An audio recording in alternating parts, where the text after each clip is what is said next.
presque... Pas 30 minutes, mais 30 secondes. Presque pas, parce que nous allons vous prouver des faits, parce que comme je l'ai dit souvent, une parole sans preuve n'est qu'un puits sans eau. Alors, nous allons vous présenter des affaires juridiques d'une haute ampleur. Nous allons vous montrer comment, à travers le temps, l'égalité a pris place.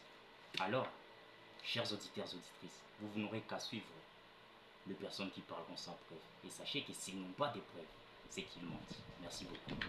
Merci beaucoup. Est-ce que nous pouvons quand même applaudir pour notre très cher confrère Victor pour son introduction.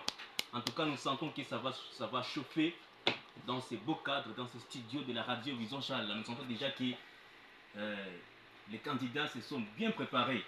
Alors, sans pour autant tarder, je passe la parole à la partie qui est l'antithèse. Entre les forts et les faibles, entre les riches et les pauvres, c'est la liberté qui opprime et la loi qui affranchit. La justice dit blanc, c'est comme une toile d'araignée. Elle attrape les petites mouches, mais laisse passer les grosses.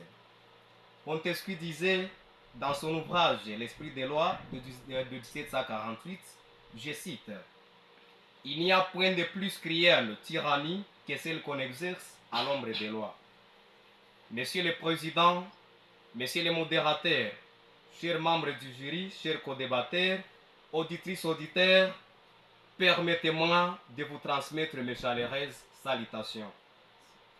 Bonjour. Devant vous, c'est Bahati Tigwasi Moïse. Je vais vous présenter notre thématique qui a porté sur l'égalité devant la loi est-elle réelle. La pensée de Montesquieu éclaire tragiquement la situation de certains États de l'Afrique, en l'occurrence la République démocratique du Congo. En effet, l'article 12 de la Constitution du 18 février 2006 proclame solennellement que tous les êtres humains, tous les Congolais sont égaux devant la loi. Pourtant, l'observation quotidienne de notre société relève un fossé profond entre ces principes et la réalité.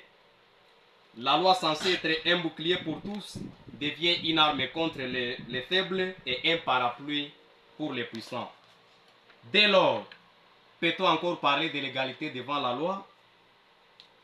Répondre à cette question suscite une démonstration prouvant que cette égalité reste théorique à cause de trois obstacles majeurs.